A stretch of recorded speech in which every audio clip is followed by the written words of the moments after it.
So now we come to Friday, April 3rd, AD 33. The trials of Jesus, begun in the early morning hours, begin with the Jews, and they involve a brief appearance from Herod Antipas. But ultimately, the decision under God must rest with the Roman governor Pontius Pilate. A crucifixion, of course, was not a punishment invented only for Jesus, so it'll be helpful for us to learn a little bit of the history behind this barbaric form of torture in Roman times.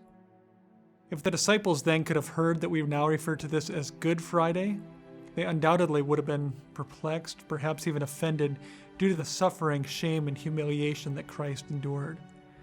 But while it's easy for us to focus only upon Christ's sufferings, for those of us with eyes to see, there's also glory to be found in this most important of days in salvation history.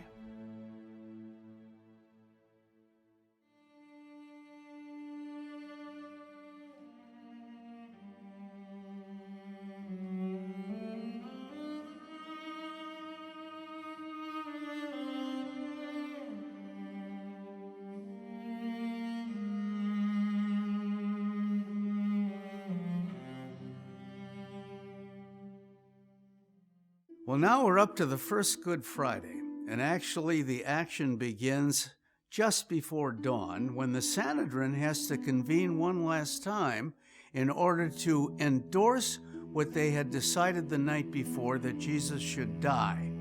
Because according to Jewish law, you cannot sentence a man to death in a night session.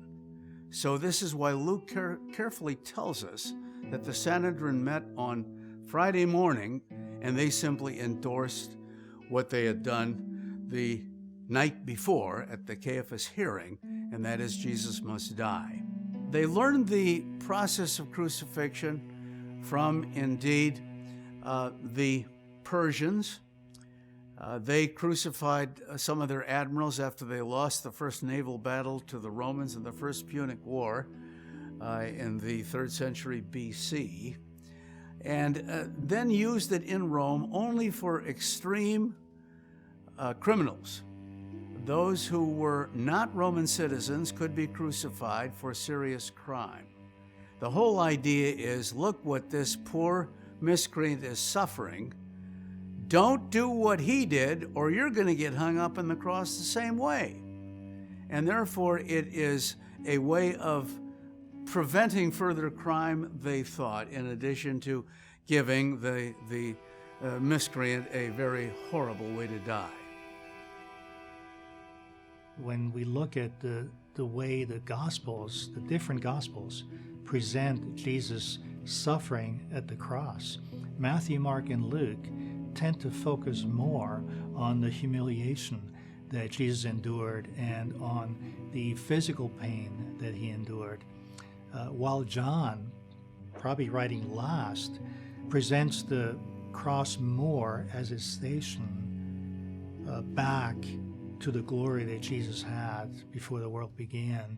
It's not so much that he minimizes the physical suffering that Jesus endured, but he shows that the spiritual reality of glory being brought to the Father even at the cross overrides any physical suffering that he may have had to endure. And of course, the writer to the Hebrews as well says that Jesus endured the cross for the joy set before him. So you see in the biblical material this emphasis that the suffering was a necessary pathway to eternal glory.